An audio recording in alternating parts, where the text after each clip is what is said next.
So thank you very much for inviting me along. That wasn't me. I am going to talk about an epiphany that I had. But first of all, I want to congratulate you on choosing such a brilliant topic, because an epiphany is a beautiful thing. It's a great thing when it happens. And when Romeo was talking there about the unpredictability, it made me think about when... Oh yeah, I'll definitely need one of these. When I've ever had something approaching an epiphany, it's generally been when I've not been thinking about what it was, the problem that I was trying to overcome. So scientists sometimes will call this the shower principle, or instant cognitive inspiration. But basically it's that amazing moment where you're standing there and you get some inspiration and you get a moment of clarity. And the thing that's beautiful about an epiphany is that sometimes it's just really simple. It's just a statement of the obvious, and it just brings clarity to what it is that you're looking to try and find. And that's the example that I'm going to tell you about today, because if I can get this to work, I can. My epiphany was really, really simple and straightforward, but it was really profound and really life-changing and made me completely change my mind about a lot of things. So let me introduce you to somebody. This is my daughter. This is Gracie. She's 10 years old. She's in year 6 and she goes to Discovery College. And my epiphany was about Gracie. So one of the kind of weird things sometimes is you find yourself standing in front of a bunch of people and you start talking about yourself. And it's kind of weird to do that, but in order for you to understand my epiphany, I need to explain a little bit about me. So I'm in this picture somewhere, and if you show it there, that's me right there. So that's me standing with the Scotland football team. Now, you may look at me and say, he doesn't look like an international footballer. And you would be right, because I'm not. But what I've always done over the course of my career is I've always been involved in some really, really interesting things. One of which was I was the spokesperson for the Scottish national football team, which was a pretty crazy job and a pretty crazy couple of years. But the thing that all the way through my career was I did lots of jobs that meant I was always working. 7 days a week, I was out at work, I was travelling about, I was doing lots of jobs, working in politics, never at home, and even if I was at home, I was always thinking about work. And so I would, find myself, sat at home with my family, on the phone, on the laptop, working and not paying attention to what was going on round about me. And I thought this was great. Because if I was to ask myself when all this was going on for 3 words, if I was to ask myself to give myself 3 words to describe myself, I would say things like, I was driven, I was ambitious, and I was focused.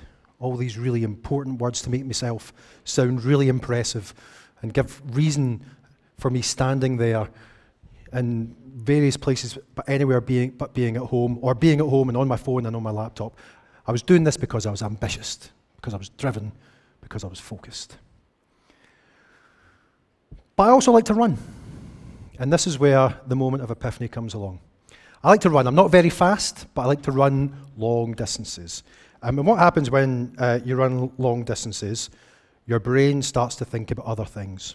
So one day, I was out for a very long run, and my brain started to turn over. It was starting to ask me questions. Have you ever had your brain ask you questions, or you wake up at 3 in the morning and you can't get back to sleep, and all of a sudden you start to think about stuff? Well, that's what happens to me when I run.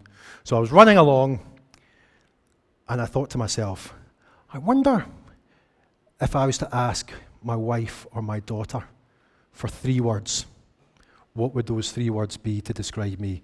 Would they be the same as the ones that I use to describe myself? And I didn't really like the answer that my brain started giving me, because when I thought to myself, what would those 3 words be? They would be words like absent, I'm never there, I'm not about. Distracted, even when I am there, I'm not paying attention, I'm not looking at what's going on round about me, I'm not involving myself in family life. Or this one, selfish. So this was starting to go over my head, all these words, and I'm thinking, brain, stop saying this to me. I don't want to hear these things. So I tried to think about something else to distract me from these terrible thoughts. And that's when the epiphany happened.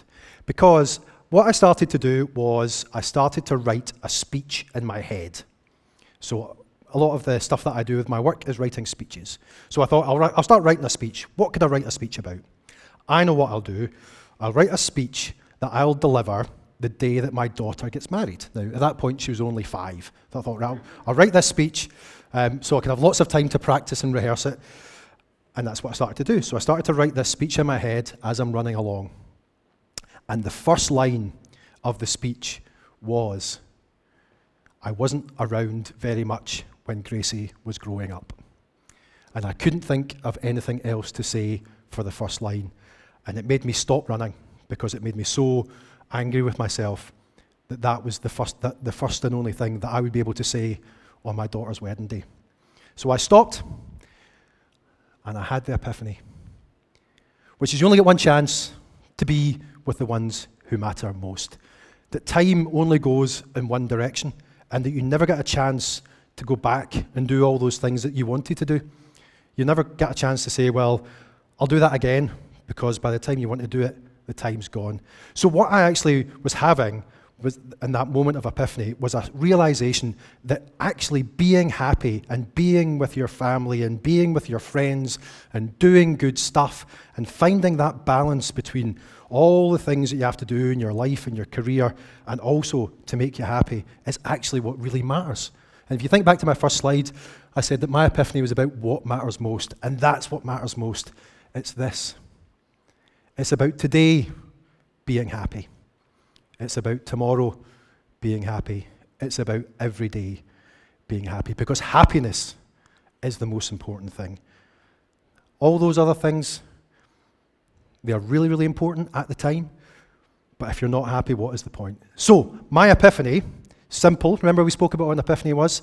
It's really simple, it's really clear, it's really life-changing.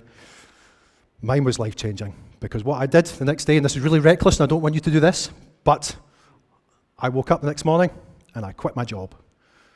And I went and found something else to do that allowed me to have more time with my family, because I realized that simple moment of clarity, that epiphany, that I wanted to be happy.